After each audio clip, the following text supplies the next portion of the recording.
Meron pa sa kanila na posisyon laban sa Paksika. Meron pa sa kanila na posisyon laban sa EDCA. Meron pa sa kanila na posisyon laban sa BFA. Meron pa sa kanila na posisyon laban sa gera ng Estados Unidos sa Iran, Palestine, Ukraine. Lahat ng ngayon ay nagdeklara na ng Pangulo. Meron pa sa kanila na tunay na makabayan sapagkat isinusulong nila ang independent foreign policy at ang national sovereignty. Mga kasama, malinaw naman nila. Wala sa mga nagdeklara o di kaya ay nag-aasam.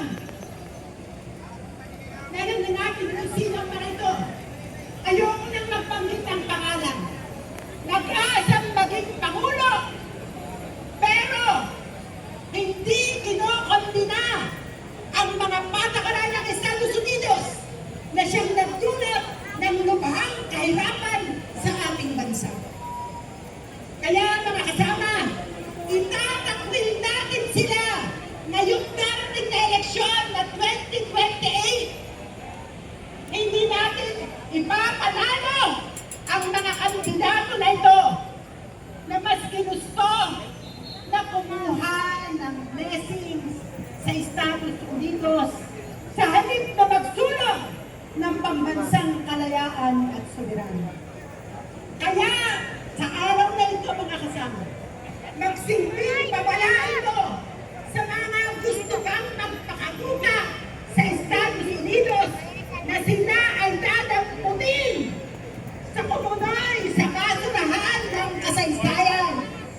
Kaya isigaw natin ang malakas, U.S. imperialist number one terrorist! Number one terrorist! U.S. imperialist! Isulong ang pambansang kalayaan at soberanya. Maraming salamat po sa mga bayan! Nandito po ba ang ating mga palabayan at militanteng mga pag-asa ng bayan?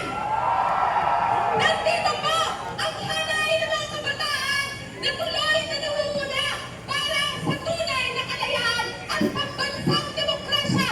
Kaya tinatawagan po natin ang National Chairperson ng Anak Bayan, si Ming Gomez. Ang tao, ang bayan! Tuloy-tuloy ang laban! Mga kababayan, habang ang tutang gobyerno ni Marcos Jr. ay nagdiriwang para sa huwag na kalayaan, narito po ang mga kabataan, narito ang iba't ibang sektor ng mamamayan dahil naniniwala tayong hindi ganap na malaya ang bansang Pilipinas at kailanman hindi tatanggapin ng kabataan ang isang kalayaang inilalako ang mga kabataan. Mula po sa mga naging kahayag ng mga unang tagapagsalita, malinaw sa ating lahat, hindi ganap na malaya ang ating bansa hanggat walang lupa ang mga magsasaka. Hindi ganap na malaya ang ating bansa hanggat parat ang pasahod sa mga manggagawa. Hindi ganap na malaya ang ating bansa kung taon-taon maraming mga kabataan ang kinakailangang magbuwis ng buhay para sa kanilang pangarap nitong nakaraan lamang. Isa po sa mga mag-aaral ng Ateneo ang namatay dahil sa pagkomersyalisa sa ating karapatan sa edukasyon.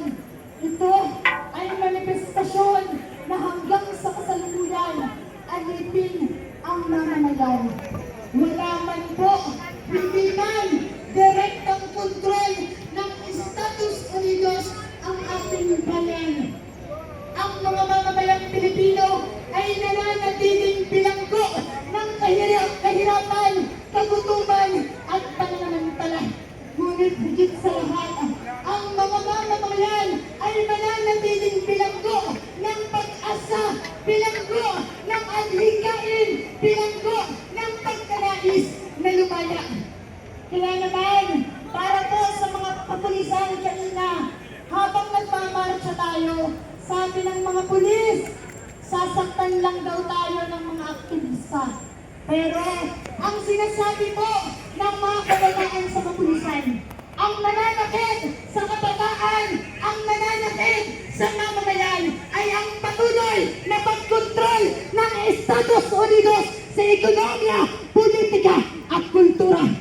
Wala nang ibang nananakit sa mga manggagawa, kundi ang pambabarat sa kanilang sahod. Walang ibang nananakit sa mga magsasaka, kundi ang pangangamkam sa kanilang lupa, at sa mga kabataan, kundi ang paglalako sa aming karapatan.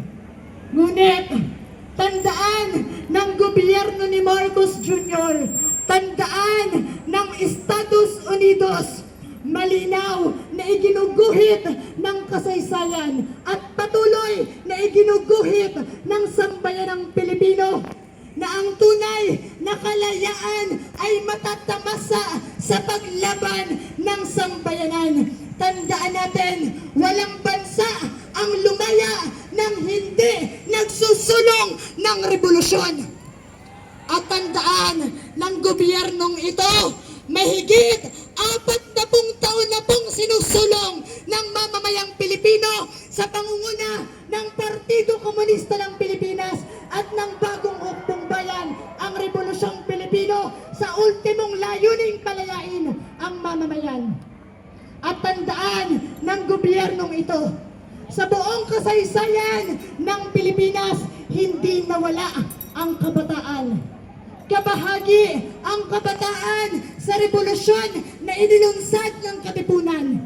Nariyan din ang kabataan ng mag-aklas ang hukbalahap laban sa Hapon.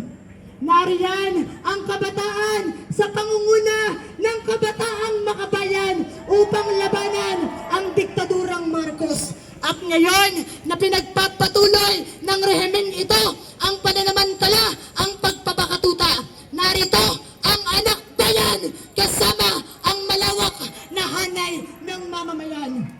Patuloy na magpapasya ang mga kabataan na kumilos, maghibagsik, makibaka dito man sa lungsod hanggang sa kanayunan. Ipagpapatuloy ng anak bayan ang sinimulan ni Maureen Santuyo, ni Anissa Alano, ni Kay Soren, mga kabataang martir ng mamamayan. Asahan ng gobyernong ito, kung inaakala nyo na nagtagumpay kayo ngayong araw, tandaan nyo, ang ginawa nyong pagharang sa mamamayan ay patunay lamang na dapat pang magpalakas ang mamamayan at isulong sa panibagong antas ang pambansa, demokratikong pakikibaka na may sosyalistang perspektiba. Mabuhay ang mamamayang lumalaban! Ang tao, ang bayan! Tuloy-tuloy ang laban! Tuloy-tuloy ang laban! Ang tao, ang bayan! Maraming salamat po.